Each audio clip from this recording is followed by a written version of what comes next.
УЈП ја зајакнува даночната дисциплина. Касата на управата е стабилна, вели директорката на оваа институција Елена Петрова.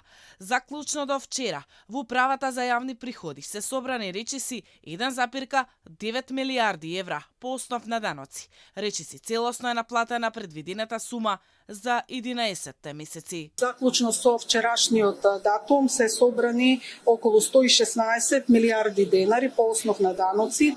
Заклучно со 31 октомври, бидејќи така ни се податоците за социјалните придонеси, се собрани околу 95 милиарди денари социјални придонеси, што значи дека заклучно до вчера имаме над 211 милиарди денари собрани по основ на даноци и придонеси. Министерката за финансии Гордана Димитриевска-Кочевска вели дека е можно и јавниот долг да биде и помал од планираните 62,7% од бруто домашниот производ. Во однос на тоа колкав ќе биде јавниот долг, последните пресметки со оглед на тоа дека имаше корекција на БДП за 2023, велат дека на крајот на 2024 јавниот долг ќе биде 62,7%.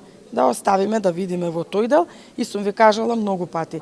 Јавниот долг во многу голема мера зависи од тоа колку останатите институции, акционерски друштва и така натаму ќе повлечат од веќе договорени кредити.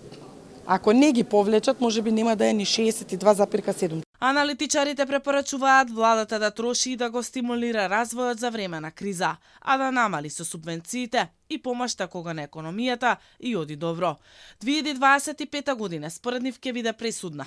Аналитичарите препорачуваат не само фискална консолидација, туку и поструктурна реформа на буџетот, особено во делот на плаќањата.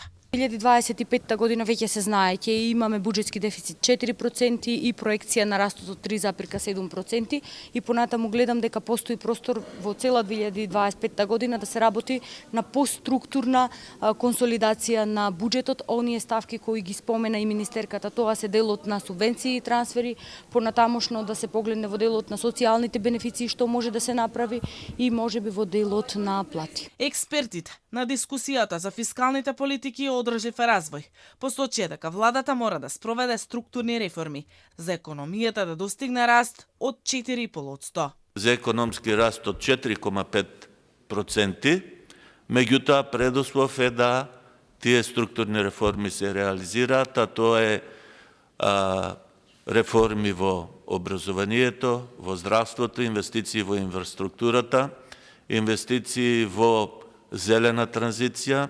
Македонската економија во просек остварува годишен раст од едва 2,2% во последниве 30 години. Просекот од најуспешните години, ако не се земат во предвид пандемиските години, е едва 2,6%.